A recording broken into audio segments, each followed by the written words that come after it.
करेंगे, हर काम करेंगे।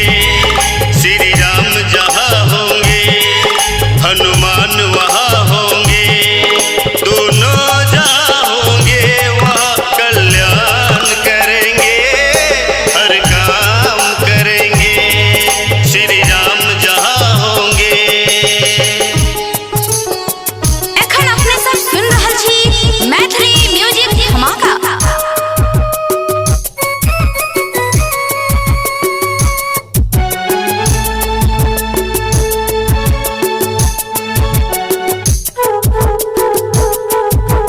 श्री राम का जो भी ध्यान लगाएगा, बालाजी का दर्शन वही पाएगा। श्री राम का जो भी ध्यान लगाएगा, बालाजी का दर्शन वही पाएगा। प्रभु राम नाम के भक्ति से हनुमान मिलेंगे, हर काम करेंगे।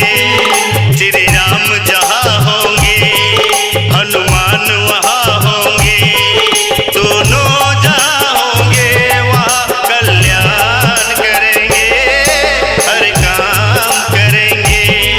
श्री राम जहाँ होंगे।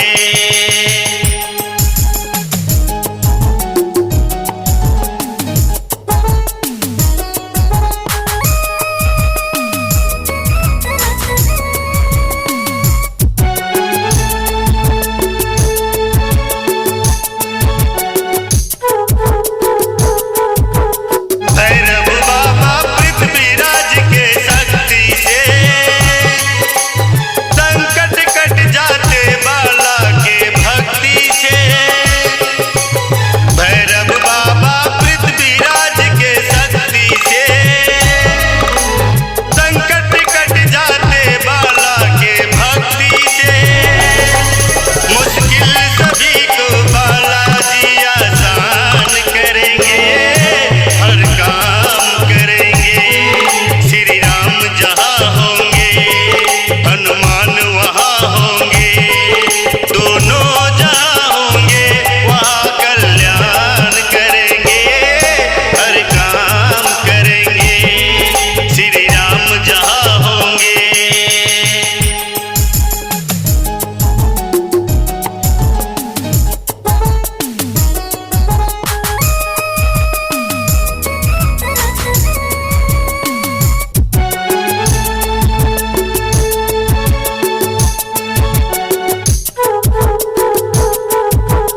दर्द नहीं जो संकट के लकीरों से,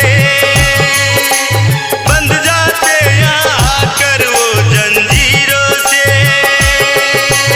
दर्द नहीं जो संकट के लकीरों से, बंध जाते यहाँ आकर वो जंजीरों से। मिट जाएंगे जो ये दुष्ट यहाँ अभिमान करेंगे, कल्याण करेंगे। श्री राम जहाँ होंगे हनुमान वहाँ होंगे, दोनों जहाँ होंगे वहाँ कल्याण करेंगे, हर काम करेंगे।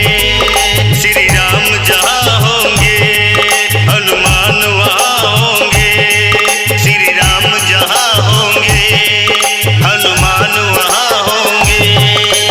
नियम रिकॉर्डिंग स्टूडियो लदनिया।